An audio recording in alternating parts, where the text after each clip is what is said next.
April 15th. Will Commissioner Liggett lead us in the Pledge of Allegiance, please? Yes, so you please rise.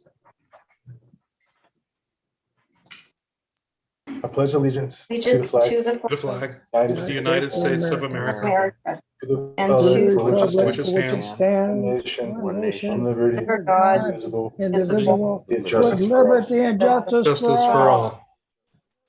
Thank you. Thank you. Roll call, please, Claire. Commissioner Liggett, Here. Commissioner Mercado, Here. Commissioner Sarkia, Hello, I'm here. Vice Chair Blockdyke, Here, Chair Hamel. Here. Next item, reordering of the agenda. We do not have that. Presentations, none. Approval of minutes from the regular Planning Commission meeting of March 18th. Move to approve. I'll second. Roll call. Commissioner Sarkia, Aye. Commissioner Mercado, Aye. Commissioner Liggett, Aye. Vice Chair Blockdyke, aye. Chair Hamel. Aye. Consent calendar, none. Continued public hearings, none. New public hearings, none. Oh, I skipped a part. Excuse me. Let me go back for a second on the public comments. Claire, are there any public comments not pertaining to anything on the agenda tonight? No. Okay, sorry about that. Okay, approval of minutes, public comments, consent, continued, new, other business. Preliminary review of the Lalata Court project, 21 FDP 02 and TTM 31064. Assistant Planner Kara, would you please lead us? Of course. Good evening, Chair Hamel and members of the Planning Commission. I'll have Claire share the screen with the PowerPoint here. Bear with me. Wrong one.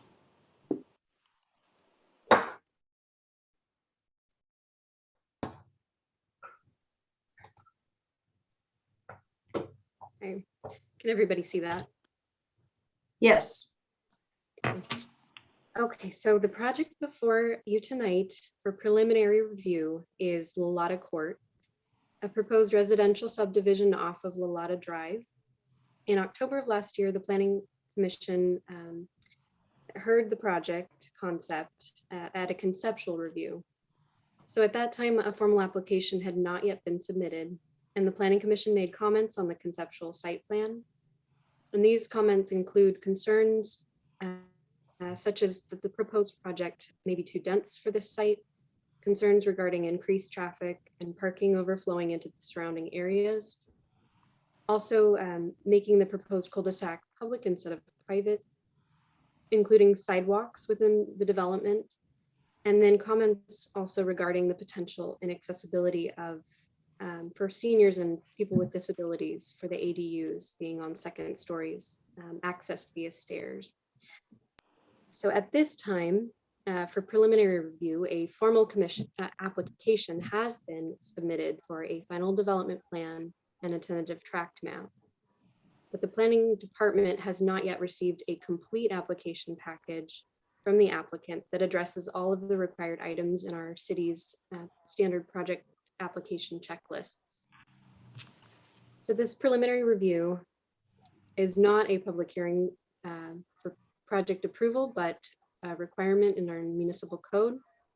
And this is for any development project with a discretionary approval process that within the first 30 days of initial submittal, the project is to be presented before the Planning Commission, as we're doing here tonight, to review and provide preliminary comments on the site design and the architectural elevations. And with that, you can go to the next slide.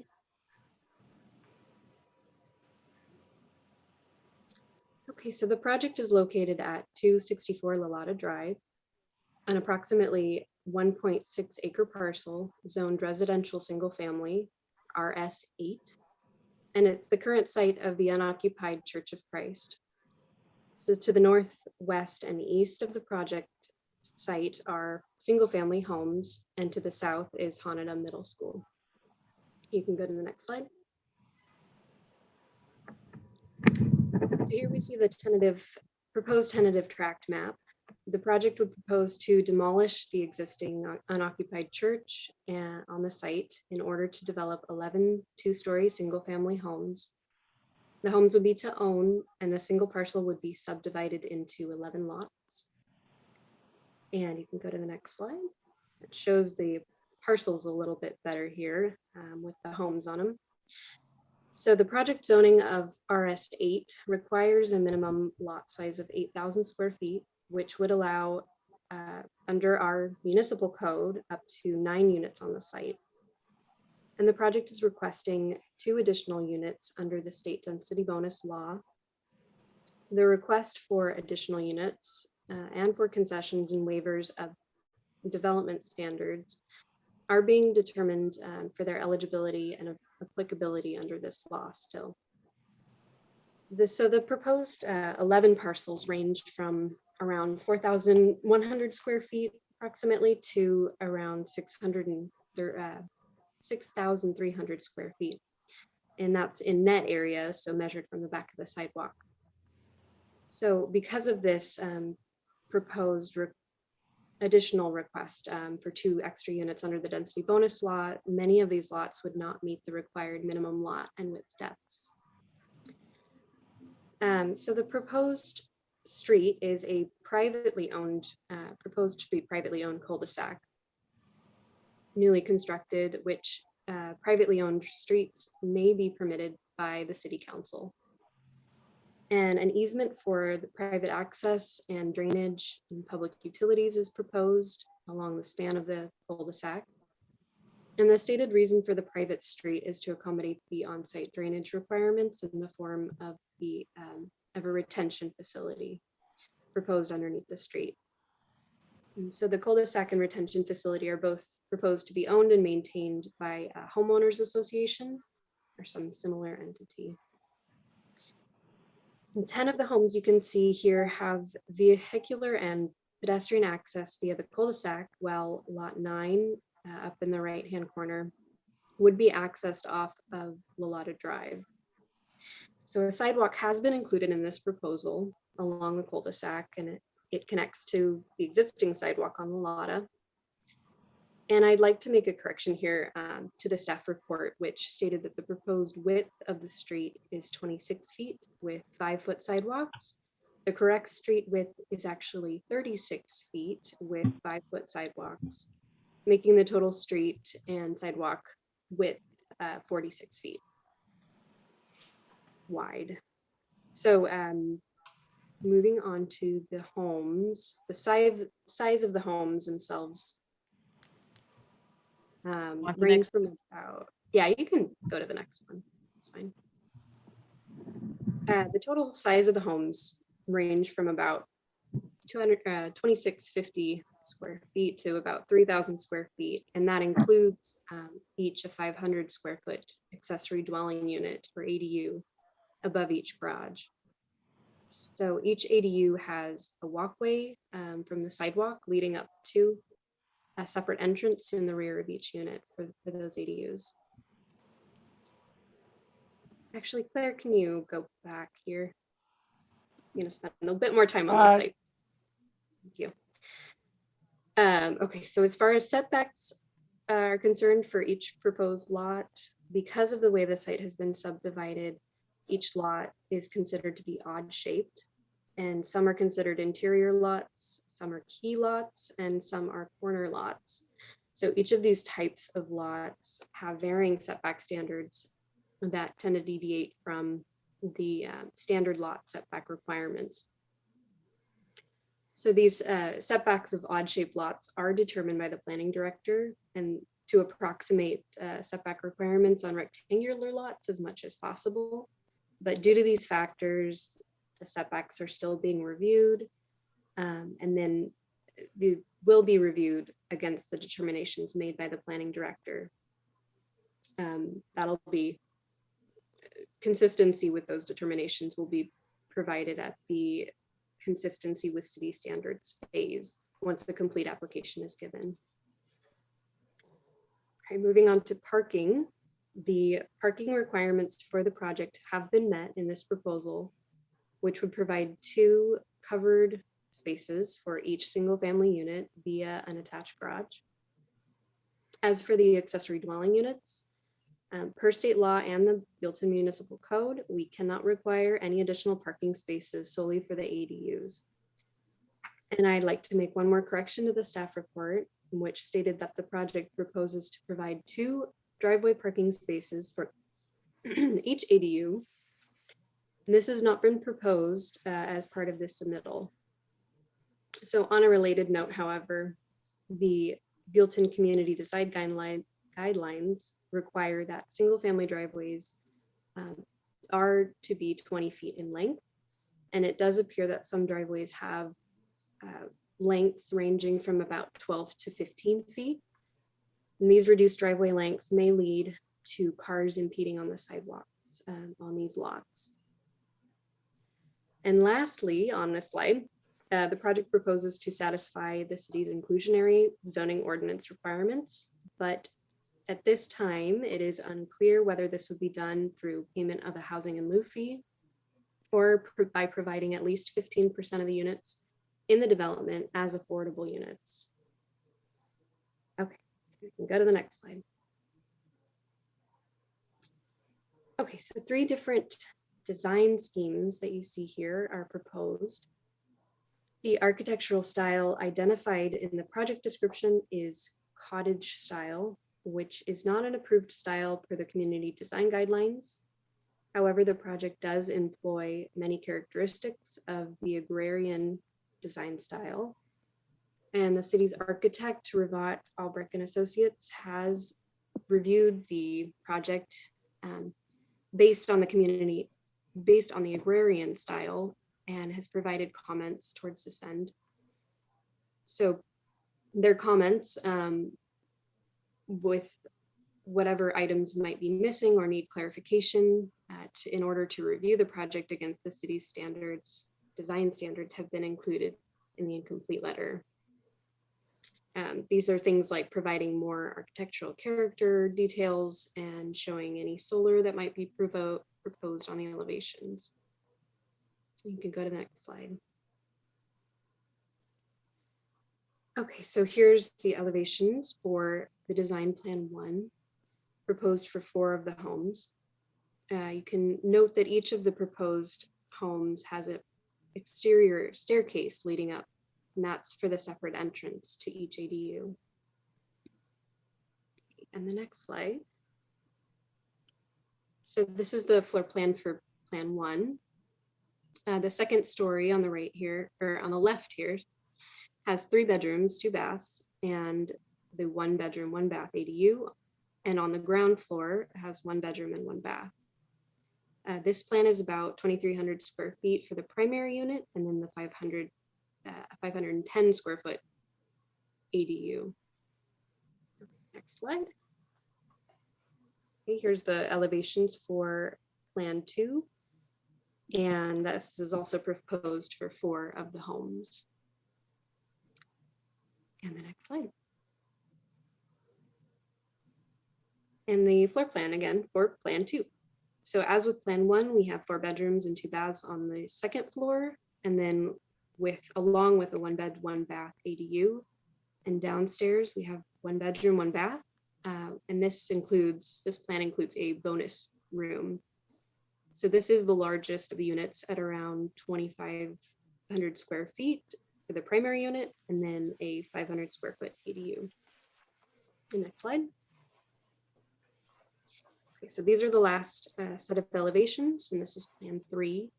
And this is for 3 of the homes proposed.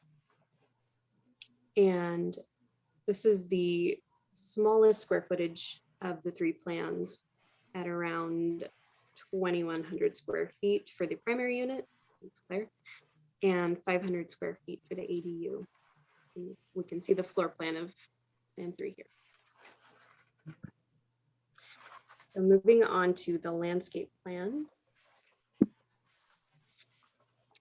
The plans indicate that over half of the total net area of the lots, so that's not the area not including street and sidewalks, would be covered in landscaping, leaving the rest for impervious surfaces. And individual lot landscaping coverages range from about 40 to 60%. So there's no minimum requirements for square footage of open space and no maximum lot coverage standards for single family zones. And the project would also need to comply with the city's water efficient landscaping ordinance, which would be verified during review of construction plan submittal, so not at this phase. However, conceptually, all of the trees in the preliminary plant list are on the city's approved tree planting list. And the majority of the plants indicated are native and have very low or low water usage. So revisions are needed on the conceptual landscaping plans and site plans to provide more information on the trees being removed, the proposed fencing, retaining wall, if any project entry is proposed. These have all been requested in the incomplete letter sent to the applicant. And lastly, lighting plans haven't not been submitted, and those are also requested in the incomplete letter. Okay, next slide. Thank you. Okay, so lastly, just some additional comments from staff outside of the plans. Included in the incomplete letter are that a traffic study will be required to analyze potential impacts to level of service, to parking in the surrounding areas, circulation and access generally, and that a project pro forma would be required, and that calculates the estimated financials of the project as proposed currently. And then also providing other documents required, like a preliminary title report, a soils report, and a preliminary drainage report that have not been provided and are now required. So then, just to reiterate, the project has not yet been fully reviewed for consistency with city standards, and that'll come upon a complete application. And then also to note that once all the items in the letter have been incomplete letter have been addressed, staff will at that time make a formal determination on the project's consistency with city standards and on the project's eligibility and requests under the two state housing laws invoked. Those are Senate Bill 330 and the density bonus law. So just to go through next steps, once a consistency determination has been made, and after the environmental review is complete, the project could move forward to public hearing with the Planning Commission. So at that time, the Planning Commission would take action on the project to recommend to City Council conditional approval or denial of the project. And the City Council would be the final approving body on the project because a tentative map, tract map is proposed. You can go to the next slide. Sorry. Okay.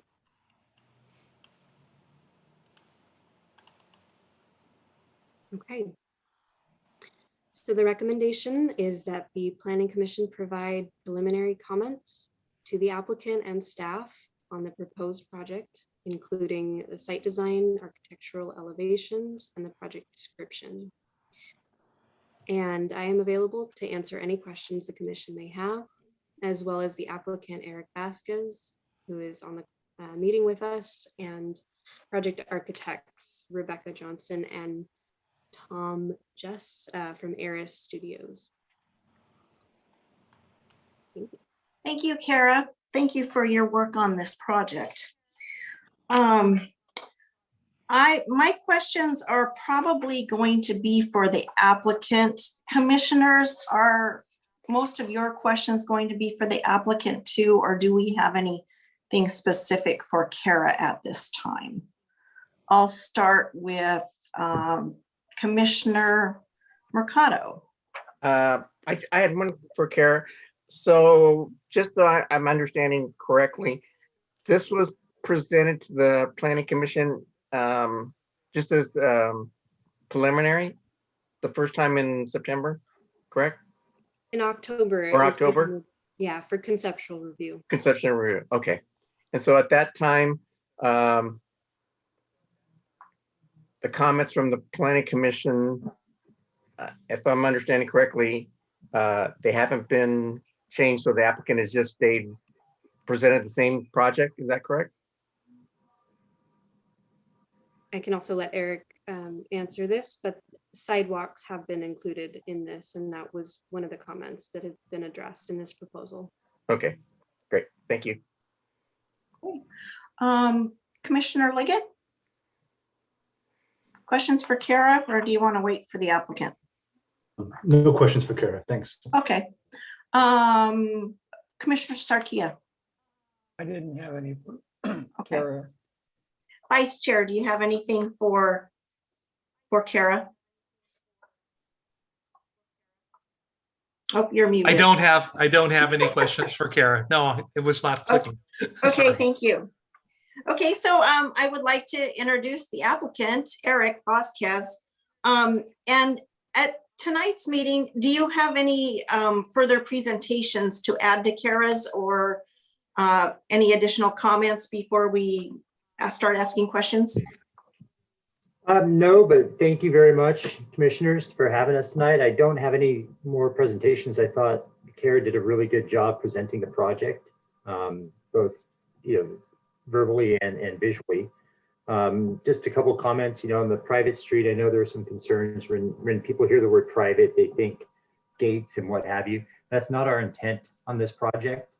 The sole intent of the private street, as Kara pointed out, is to accommodate the on-site retention.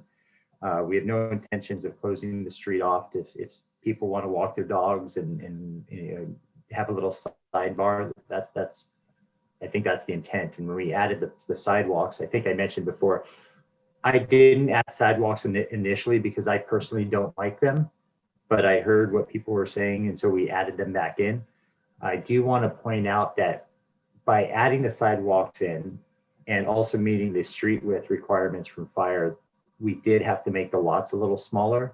So I would love to work with staff if we can reduce the street width, because I think 36-foot wide street in a small street like this is very wide. I would be able to add some square footage to the lots and make larger lots and yards for the homes. So I would like to work with staff, and I'd love to hear the commissioners' comments on that if that's something that they would like to see. Other than that, I think I don't have anything else to say, but I'd love to hear your comments and answer any questions that you may have. Thank you. So just to clarify your last point, so the preliminary plans that we're looking at, is that street in the private road in there, is that the 36-foot wide? It is, yes. Okay, so would those lot sizes are what's being presented? Yes, with the smaller lots to accommodate the wider street, yes. And I'm Okay. saying if the street were to be reduced in width, that would immediately go to larger lot sizes, yes. Got it. Okay, thank you. But again, fire, oh, go ahead. Yeah, up to review, subject to review from the county fire department. Okay, so back to Commissioner Mercado. Since this is your first round on this project, I'll let you get started. Just looking at it preliminarily, I like the size of the street as is right now with sidewalks. A lot of we only have one neighborhood, Thumbelina, that has no sidewalks. And with people walking and that area next to schools, I think you need to have sidewalks. It's tough when you live in Thumbelina and you do walk, whether you're walking your dog or your child in a stroller, you're walking in the street. And whether it's a private road or not, there will be traffic. And I just think that's an issue that just can't be mitigated. The other thing I'm just looking at is because of the density of the project, there's going to be a lot of traffic, and being next to the school, I'm having some issues with that. So I do like the color scheme. That's right. I just have a problem with the density for a small piece of property like that. Especially if you need to keep that street at 46, you're not going to have the minimum lot size that is required by the city. So with all the other issues with ADUs, and just what I've heard is that the initial comments from the commission, a lot of them haven't been addressed. So I'm having an issue with that. So I'll just kind of wait to see what everybody else is talking about. But that's my first take on this. Thank you very much. Commissioner Liggett. So I have the same concerns as last time around with the density. I do appreciate adding the sidewalk. I think that's very important. Brings things to a more human scale and for safety and whatnot. I think narrowing the street might be a mistake. It would already, with having lots more dense, so smaller lot sizes, and also having them twice as tall as most of the surrounding buildings. So it's already creating this dense environment. Having a small street, narrow street along with that, it's going to create even more of a dense environment, which I don't think is necessarily appropriate for this neighborhood. So I would avoid that. As far as the density, I mean, the fact that some of the smaller lots, the net square footage is half of what the current minimum lot size is for the neighborhood. That's just an indication that it's too many units for this piece of property. So the architecture, I mean, I think that's pleasant. You know, I like the architecture as it's proposed, but the density is, you know, similar to last time is what's getting me on this one. And that's it. Thanks. Thank you. Let's see. Commissioner Sarkia, you're up next. Woohoo. All right, I'm just going back to my notes. Can you do one more note here?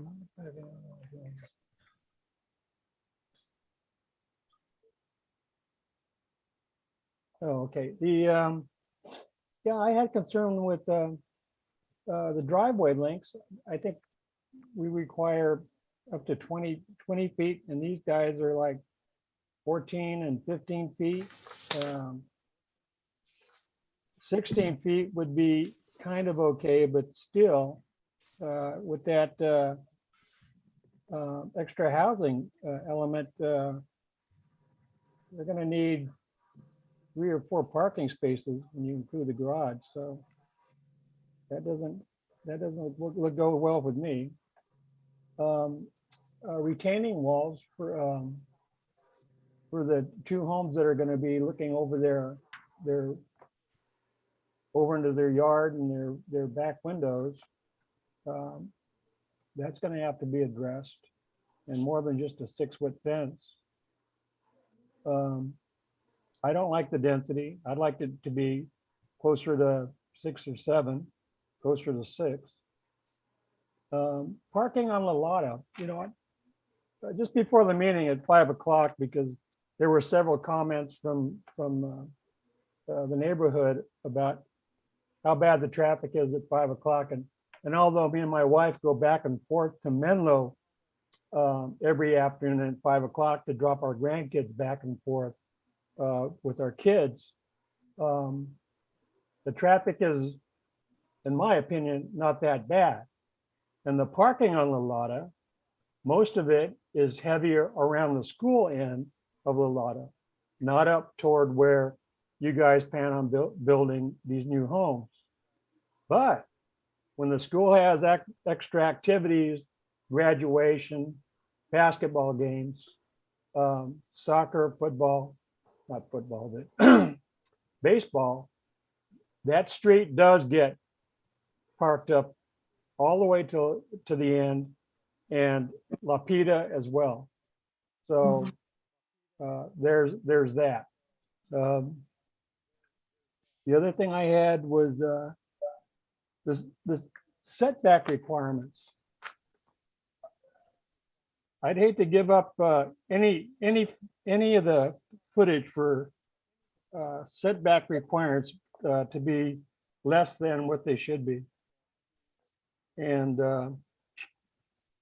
I agree with the sidewalks, adding safety. If you're walking the sidewalk and somebody has a problem with the vehicle, that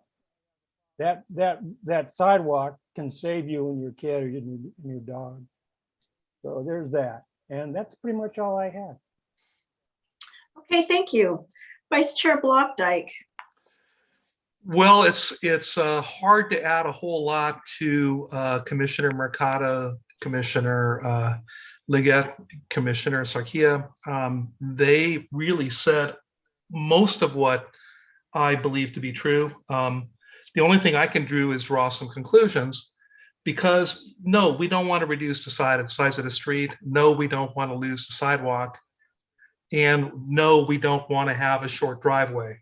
So, and I calculated the driveways to be 11 to 15 foot, by the way. And I think even my Toyota 4Runner is longer than that.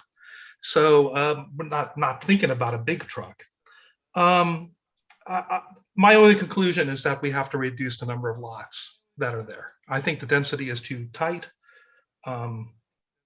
It's going to be overdeveloped the way it is. Really, that's my feeling about it. I don't have anything else to add. Okay, thank you.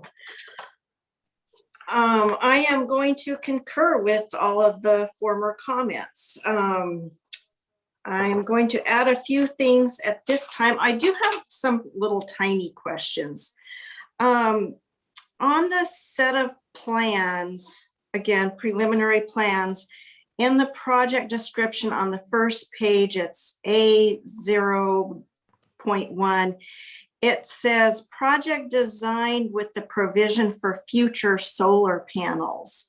Is that in fact, is it going to be quote unquote plumbed for solar, or will we see installation of solar panels in a solar panel system? I'd like my architects to address that if they don't mind. Sure. Good evening. This is Tom Jess with Eris Studio Architects. And I think that note is a little misguided. That came from the previous Title 24 report. The new energy code will require that the solar be installed with the house now. That's a fairly new requirement. So the solar will be installed with the house. Okay, that was what I was getting to. So thank you for the clarification, because I thought there was a new state law or code in place where all new residential housing had to have the solar panels. So good, thank you for that. The other one is this kind of might be a question for future, but see if there's any consideration for this. Okay, so we talked about a homeowners association for the private road maintenance. I'm assuming there will be, the HOA will also cover other common areas. And then I believe we've mentioned, or someone has mentioned, that also in the HOA would be maintenance of the retention basin. Is there any idea what kind of potential fees to the residents the maintenance of a retention basin would be? If you don't mind, I'll answer that. The retention basin is actually not a basin. It's really a giant underground plastic storage tank. And once it's installed under the street, there's really nothing to it in terms of ongoing maintenance. So it's not a basin that needs to be mowed or cleaned out or anything like that. It just happens to be the storage is under the street, and Public Works, they don't like to have those types of private installations under public roads, which is why it's private. To answer your question regarding the HOA fees, and I'm gonna, this is a good point, is right now there are no proposed public areas. And I did want to address, because I heard the word density from everyone. My architects and I, we came to, we looked at a couple different designs on this property. And one thing, I'm not sure if Kara mentioned or not, but it's actually zoned up to 14 units with the state bonus density. And we actually looked at a 14-unit project on this property. But the only way that was going to work physically is if we did a PRD on this, which would make it look more like a condominium project, where maybe the parking is clustered together, and then you walk down pathways, not even sidewalks, to your homes, and they could be attached homes, like a duplex or something that you can jump roof to roof. I didn't feel that type of project would fit into the character of this neighborhood. This is a single family neighborhood with detached homes that have driveways and attached garages. I felt we needed to do a project that felt with that character, and I couldn't get 14 units on it, but I could get 12 units on it, which is what I need to make the project work. Like everything in life, it's a compromise. I didn't want to do the PRD. I can't do 6 units. I felt this was a project that could go in between. And so that's why it kind of go into that is there's no public open, or there's no common space. If we did a PRD, there would be common space, and the HOA fees would actually be higher. But in this single family neighborhood, the HOA fees will actually be quite low. I've done projects like this before. It's probably less than $200 a month. And most of that goes to a reserve account to repave the street, 10 years or so. But there's no insurance, but there's no, common space or a park or landscaping. All of the landscaping would fall on the individual lots themselves and the homeowners. And, we would have some CC&Rs that are recorded in place. So I hope that answers your question. Okay, thank you. What's a PRD? Go ahead. What's a PRD? You know what? I'm going to let your planner answer that, because they can answer it much better. Kara, you're on mute. Thank you, Andrea. PRD stands for Planned Residential Development. Okay, And that's all I it's needed. Thank you. Answered Okay, that. thank you. My further comments, again, I'm going to put this out there. This application, the formal application, even though it's incomplete and we're working on that part of it, I'm very disappointed with this application. We met in October. 4 out of the 5 planning commissioners that are here tonight were here then. We are hearing from numerous neighbors who also made the same comments in October. And it just seems as though everyone's concerns. You did address the added sidewalk, and I appreciate that. But I think we're just gonna hammer tonight that we have these concerns. And I know you just addressed the density, but again, as one of my former commissioners always said, just because you can doesn't mean you should. So just because you can put 14 units on there, we're requesting a lot less. Again, in my opinion, I'm not sure that we got through too dense. I mean, in my opinion, again, too dense. These are big houses. They're big houses on tiny lots. And I think Commissioner Liggett said each lot is less than half of the average lot size for the neighborhood.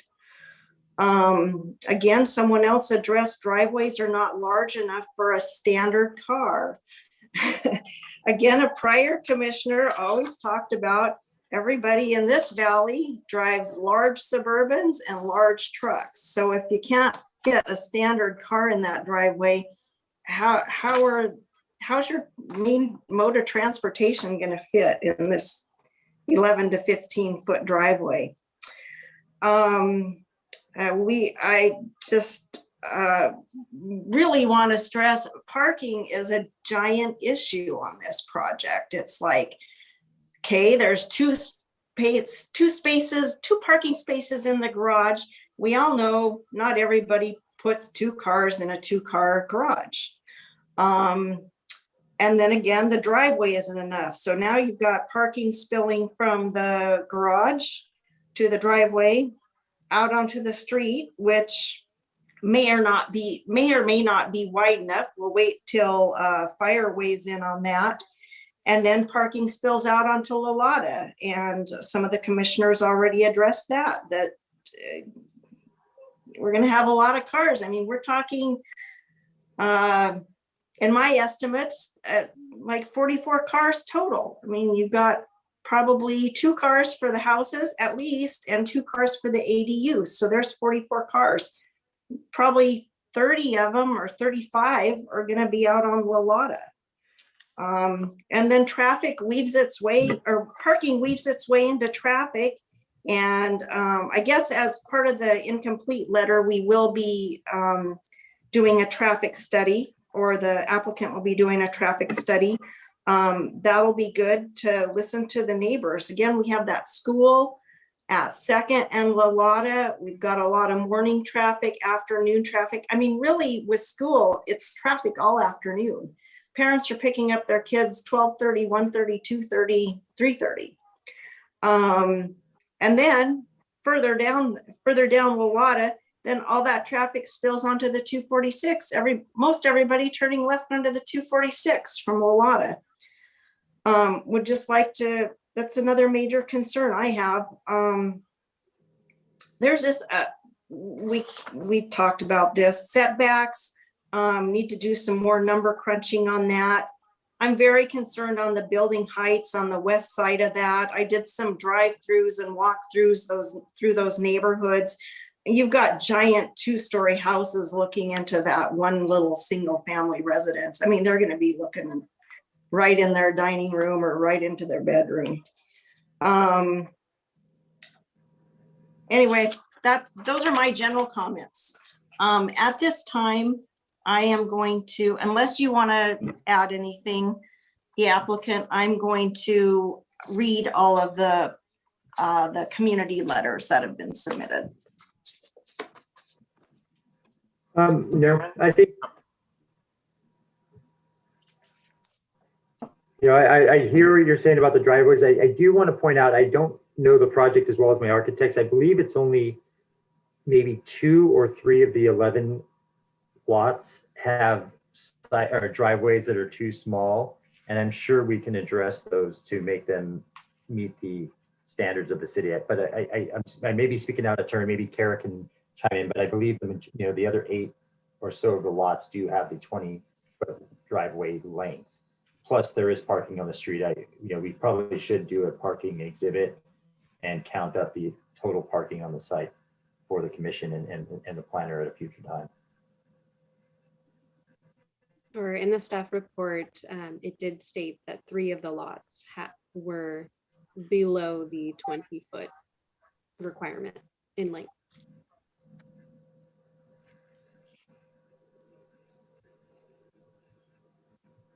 Okay. Madam Chairman, Yes.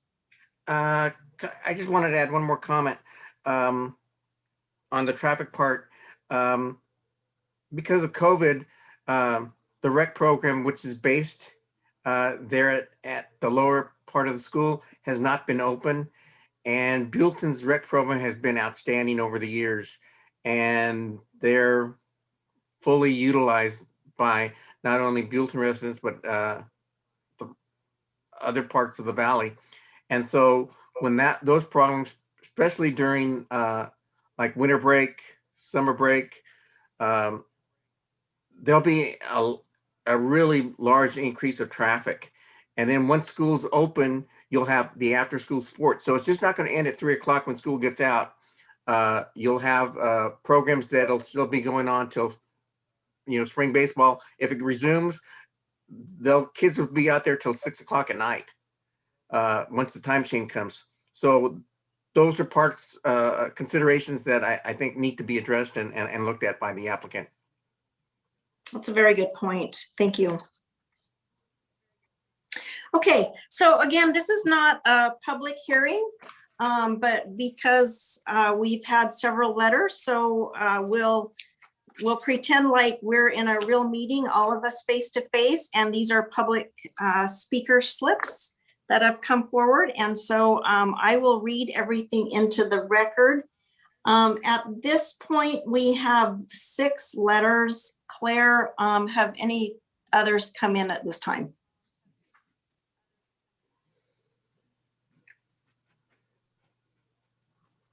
No.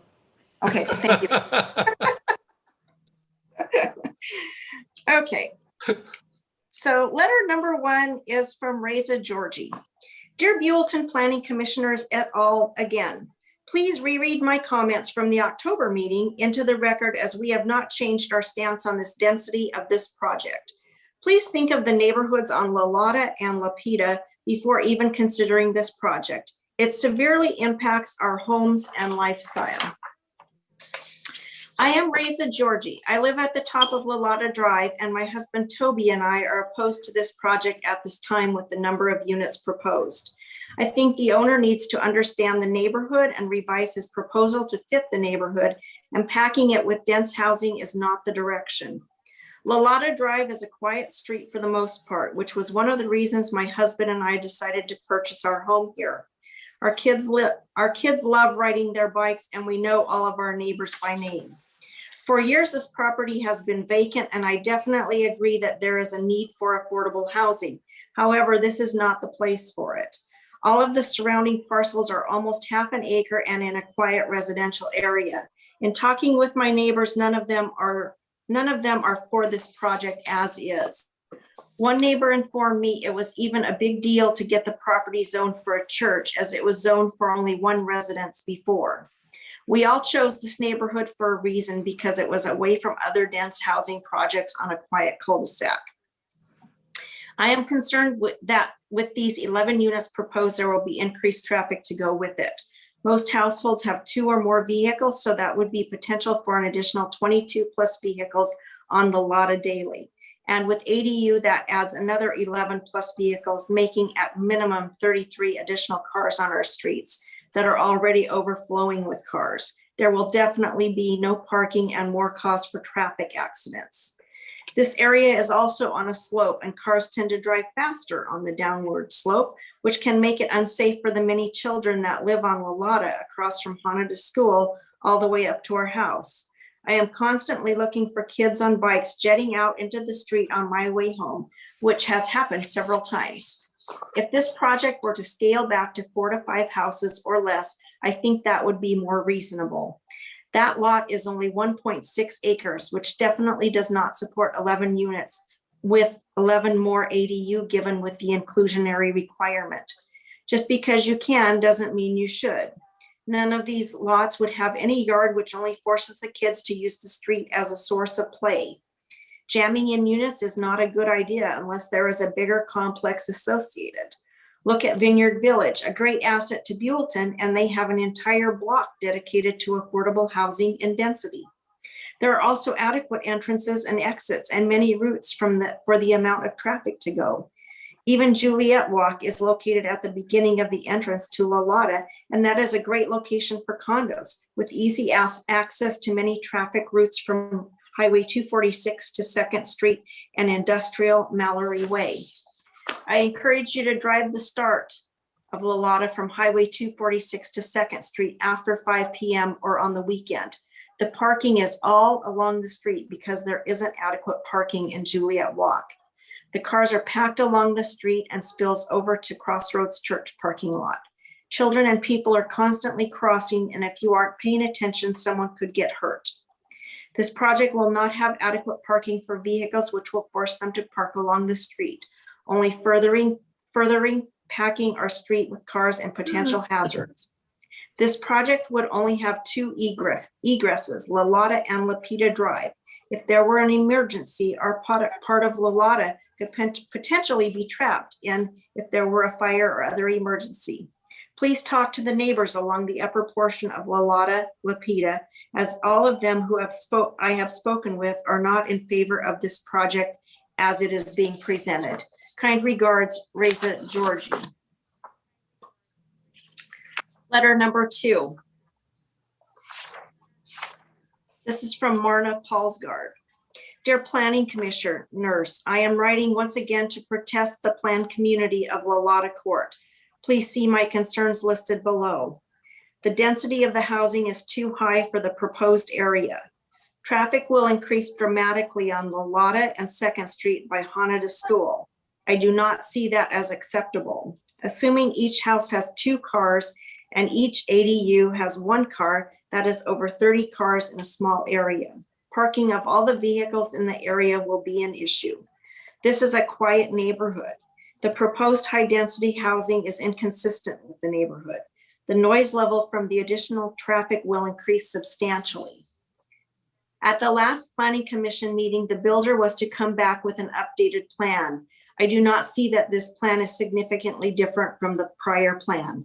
I do not support this housing plan for the area in which it is being proposed.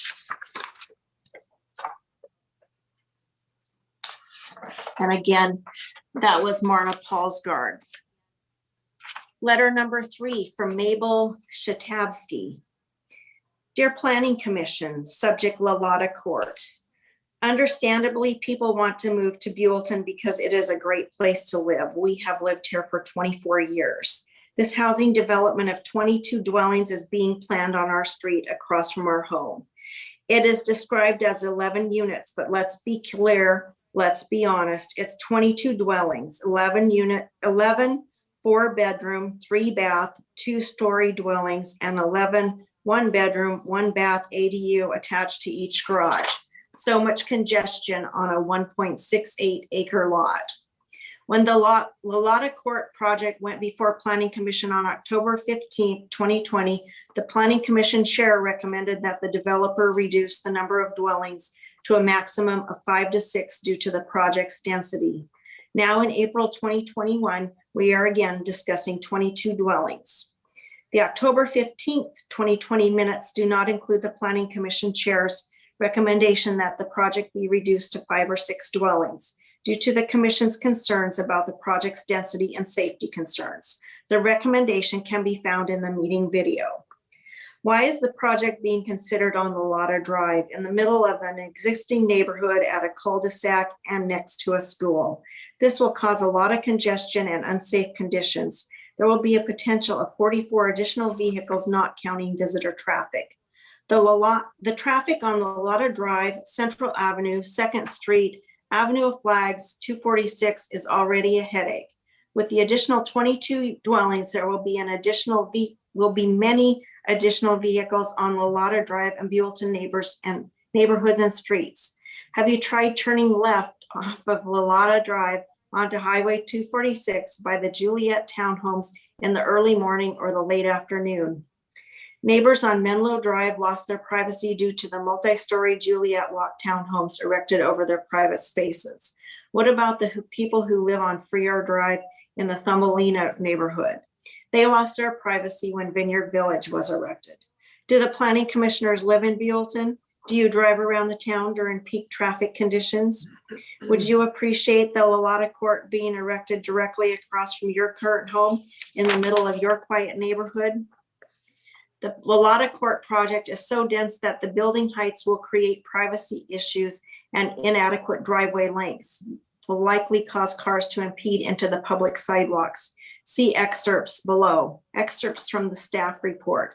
Building height, due to the units being proposed at 2 stories and the westernmost lots backing onto the rear yards of 2 homes at the end of Kaler Drive, there is a potential for privacy issues without screening proposed. Story posts will be required since the height of the building is greater than 25 feet. Parking. Due to the reduced front setbacks, the 3 lots, 1, 2, and 10 have driveway lengths ranging from 12 to 15 feet. 16.5 feet is a standard residential parking space length, and 14.5 feet is a compact space length. This may lead to cars impeding into the sidewalk on these 3 lots. Further, the community design guidelines require that single-family driveways be 20 feet in length. The citizens in the area submitted letters and comments prior to the October 15th, 2020 Planning Commission meeting. We expressed concerns about the safety and the density of the project and about how this project does not match the existing neighborhood. Please review these letters again and listen to your constituents. Hear what we have to say. Please make safety and quality and of life a priority. Don't just focus on profits and property taxes.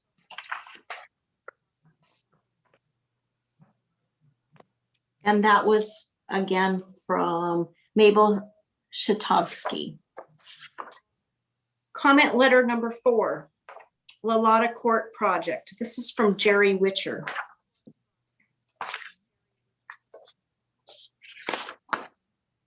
To the staff of the planning department, I spent some time looking at this project and walked around the property. Looking at the project and the space they want to use for it, I found it way too dense, and more so with the bonus units. I also think there are many things wrong with the project. The first one is parking. Assuming that parking will be addressed by using the garage for 2 cars and the driveway for 2 more. Looking at that, if the renters want to park in the garage and if the owners want to park in the garage and then the renters over the garage come home after them, so they park in the driveway, how do the owners get out of the garage to go to work? The homeowners will not let that happen. So the street is next option to go to park on. I also know for a fact that most people that live here have not even room in their garage for 1 car, let alone 2. Driving around town, you will see this. There are many cul-de-sacs here in Buellton that no one can turn around in if just 1 car is parked on the street in front of a house, especially if you are driving a pickup truck. I am wondering what the fire department's thoughts are for this project. Will their trucks be able to access and or maneuver the circle? The Marburg drivers have said it's hard with no cars in the cul-de-sacs and have to back up a few times. Secondly, the units above the garage. I know that the best place for the cost for an addition is over the garage. Plumbing and everything is already there, and the structure is very easy to change to support the room. But for an ADU rental, you have to think of how to get people up there and not to go through the house. This project just added back stairs. Accessing the ADU with stairs, a landing, and then up to a little porch means 1 way in and 1 way out. So if you have a fire at the stairs or other accident, people cannot get out. So a fire at or near door means you have a big problem. If first responders need to go up for someone, how do they get a gurney up and down that stairs? Many cities do not allow ADUs to be built like that. Family members can live there, but not renters. This needs to be thought about for sure. Third, I do not like the traffic so close to the school. There could be 28 plus cars leaving the project for work each morning and returning again at night. In the morning, there are many kids walking to school, and that intersection is not safe right now with cars coming down 2nd Street.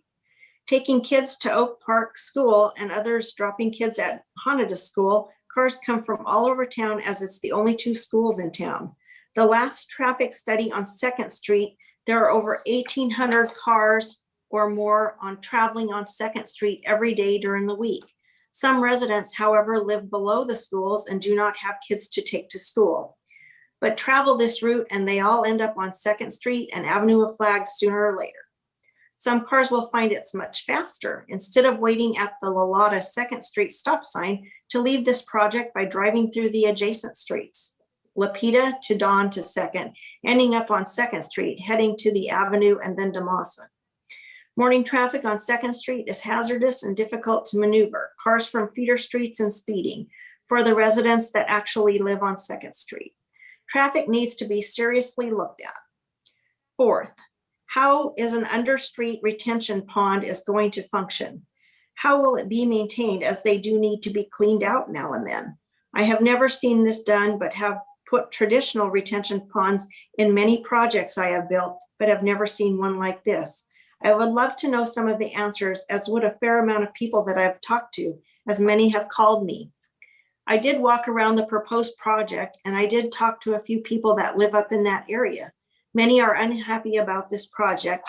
Thank you, Jerry Witcher.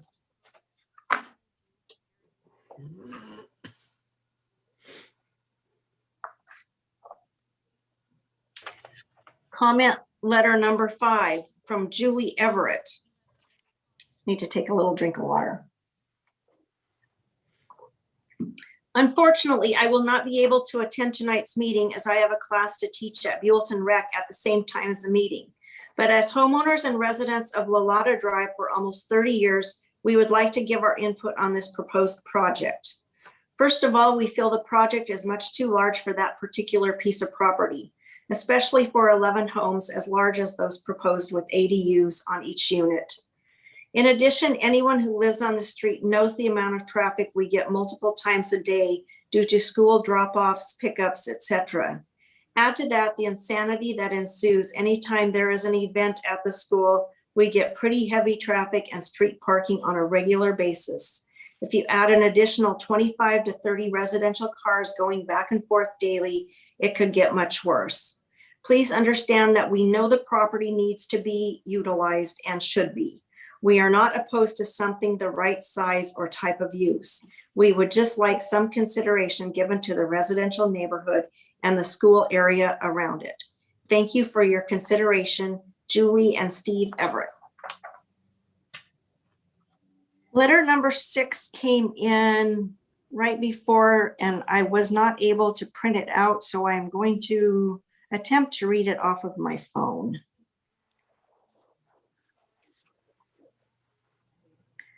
So this is letter number 6, and it's from Larry Bishop. Dear Planning Commission, please read the following comments into tonight's meeting on the above subject Lalata Court project. Thanks. Thank you, Larry Bishop, 511 Sycamore Drive, Buellton. The above subject project is wrong for Buellton and should be substantially reduced in scope or rejected. The proponents initially proposed a 6-unit development and has deceptively increased proposed occupancies ever since. This project should be found in violation of the Housing Crisis Act of 2019, SB 330, and your commission should provide certain findings that the density, setbacks, traffic flow, and parking elements of the proposal pose significant hazards to the future occupants of the project and to the surrounding neighborhood. The cul-de-sac development proposes 22 occupancies in an area adjacent to a cul-de-sac to the north, which has 8 occupancies, and it's twice the size of the proposed Lalata Court. The initial planning department staff review indicates that due to short driveways, parked vehicle at the proposed occupancies will impede on sidewalks. Driveways should be a minimum of 17 feet long between the garage door and the sidewalk. This allows for the minimum 12-foot parking space and a 5-foot setback from the garage door. City experience with shorter allowed driveways in the Meadow Ridge, Oak Creek, and Sycamore Ranch developments result in vehicles and RVs constantly blocking sidewalks, forcing pedestrians, students, and the elderly into the street to walk around these vehicles. City enforcement of these parking violations has been consistently inadequate. Parking for 2 vehicles per parcel is woefully inadequate. With 2 occupancies per parcel and families often sharing a household, there is often 5 to 6 vehicles per parcel. Where do these vehicles park in a development with short driveways and no street parking with the cul-de-sac design? They park down the street, around and in the school parking lot, and in front of neighboring residences on Lalata Drive and Lalata Place. Very few household park cars in their garages. This development must be much smaller to allow for adequate parking on site. The additional 80 to 90 vehicles traveling from this project will impose a significant safety hazard to the neighborhood and students at the adjacent school. This private development will severely impose traffic parking hazards on the neighborhood and public streets. And that's comment letter number 6 from Larry Bishop. And I'll check again. Claire, did anything else come in the last few minutes? Yes, it did, and I emailed it to you from Jody Carmichael. Okay.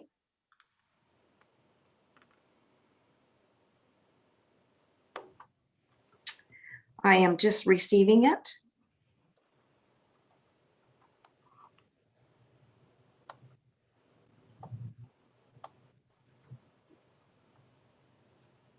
Okay, so this is letter number 7 from Jody Carmichael. Dear Buellton Planning Commission, Buellton City Council et al. Please include this on the record for today's planning committee meeting today, October 15th, 2020. Oh, I guess she's copying it from before.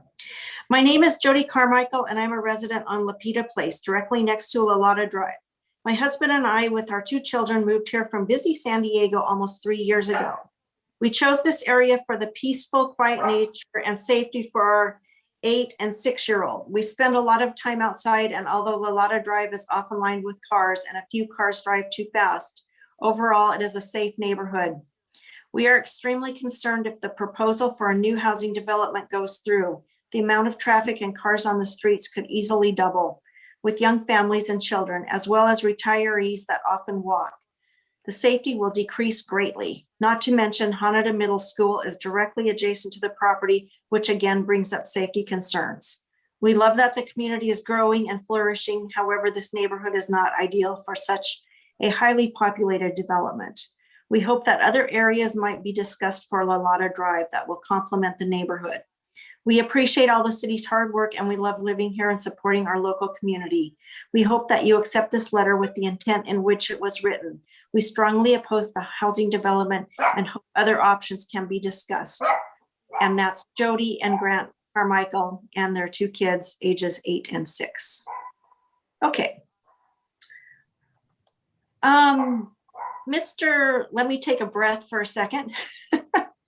And then Eric, do you want to address any of these letters in a general sense or overall sense or specific to any of the items that have been brought up? I don't want to address any of the letters directly. I do wish to direct that there is a housing crisis in Santa Barbara County.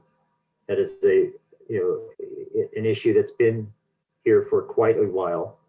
And there are the recent RENA numbers. A lot of people probably listening in may not know what those are, but they're the regional housing numbers that come down from the state of California.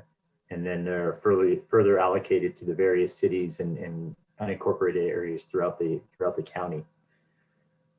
Buellton has an issue, a problem where it can't grow out.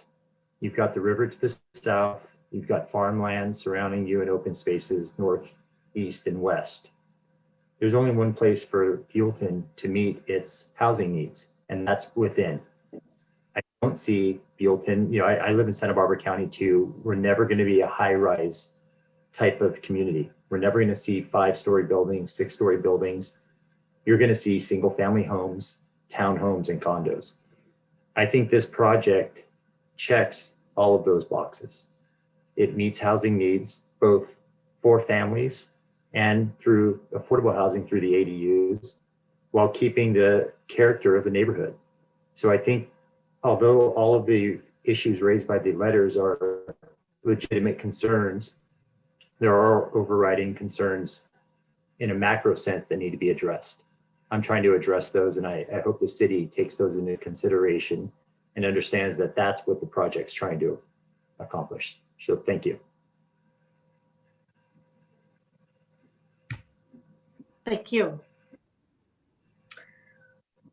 I am going to turn it back over to the commission for just any final comments, starting with Commissioner Mercado. Thank you, Madam Chairman. Having been on the Planning Commission years ago when some of these initial RENA estimates have come on, I understand what Eric is talking about. The numbers have changed, but you still take in consideration the area that you are asking to develop. And I understand you can ask for 5, that's not going to work. You can ask for 14, that's not going to work. There has to be some compromise. And just seeing what I'm seeing and listening to what the neighbors are asking for, hopefully he'll take that into consideration and look for some compromise. I think things will get developed. They just have to be done in the right way, in the right manner. Hopefully he'll come back with when the completion letter is and some of the changes that not only the planning commission asked for, but the community as well are taken into consideration. Thank you. Thank you. Commissioner Liggett. Well, Art so eloquently stated everything I would like to add. So I just want to echo Art's sentiments and statements, and look forward to seeing this in the future with any revisions. Thank you. Thank you. Commissioner Sarkia. Oh, all the comments in the letters. We didn't address another concern is the middle school playground is the city's emergency go-to area. There's a major flood, earthquake. We're all to go to the Hanata Middle School playground, and that's where the CERT. That's where we're going to set up triage and take care of people and feed them, and so there's that concern too. So that's all I had to add. Thank you for that. Thank you for reminding me. I took a CERT class of maybe about 10 years ago, and thank you for reminding me of that. Vice Chair Block. Judith Jill will come after you. Vice Chair Blockdyke, and there you go. Thank you. Actually, I'm just going to echo Art's comments, and he's very astute and has some good things to say, especially about trying to find compromises. It's possible to develop it. It just has to come the right way. So anyway, that's all I have to say. Okay, thank you. And I too, and I thank Commissioner Mercado for rejoining us. For the audience, Commissioner Mercado was on the Planning Commission for many years and has recently rejoined us. And so we like his comments and appreciate those comments. I too am going to echo, and again, I'm going to voice my disappointment in how we've gone through this project already once, and most of our concerns were, I don't know if I should say ignored, but it feels like they've been ignored. Again, I also think the community, both the neighborhood, that whole street, the neighborhood around the street, the school neighborhood, all of that is going to be greatly affected by this development. And I hope the applicant listened to the concerns tonight. And we'll go forward with I believe, Kara, can we say on record that the incomplete letter went out, I think today? And so I'm sure we will be hearing more from the applicant as he and his team put all the information together and get some of these additional studies and reports put together. So I think that provides enough feedback for going forward. Kara, do you want to add anything, or Planning Director Andrea, do you want to add anything to that? I don't think I have anything to add. I think it was pretty well covered by you, Patty, so thank you. But if Kara has anything to add at this point, feel free. Nothing to add from me either. Thank you. Okay. Thank you. And thank you, applicant, and thank you for your team for being here to answer some of our questions. With that, we will move on to the next item on the agenda, written communications. It does not appear like there are any additional written communications. Planning Commissioner comments. Commissioners, do you have anything? If you want to just unmute or raise your hand or wave at me. Okay, I do have one quick comment, and that is, I have a huge thank you for Planning Director Andrea and for the city for paying for my tuition for the most recent League of California Cities Planning Commissioner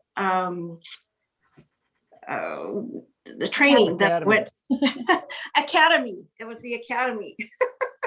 Yeah. It was 4 days, 2 full days, 2 half days.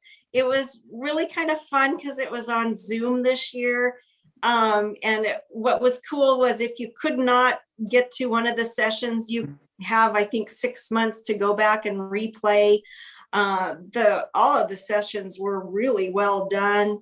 And in fact, I'm going to kind of go back and re-review some of them. We were just talking about RENA a few minutes ago, Commissioner Mercado. It's like, now I know what that is because I just learned about it in the Academy. So anyway, a huge thank you to the city and staff and whoever allowed me to attend that. That was great. And then Planning Director reports. Okay, yeah, no problem. I don't have much today, but I just wanted to mention sort of where we are at with the land use and circulation element update. So the notice of preparation for the draft environmental impact report for the loose update of the general plan went out on March 15th, and the public comment period for the notice of preparation for that document ends tomorrow at 5 p.m. And so basically what the next steps would be in terms of the loose update would be that we would begin preparation of the draft environmental impact report document, as well as drafting the actual land use element and circulation element updates. So we're kind of entering into phase 2 of 4 of the project here for the loose update. So just wanted to give a little brief update on that process, and more to come as the days progress and as time progresses, but that's all I have tonight. Okay, thank you very much. Let's see, with that, we will adjourn tonight's meeting at 7:20 p.m. Thank you. Thank you. Have a good night. Thank you, Patty. Thank you. Thank Thanks, you. Pat. Have a good evening, everybody. Have a good couple weeks.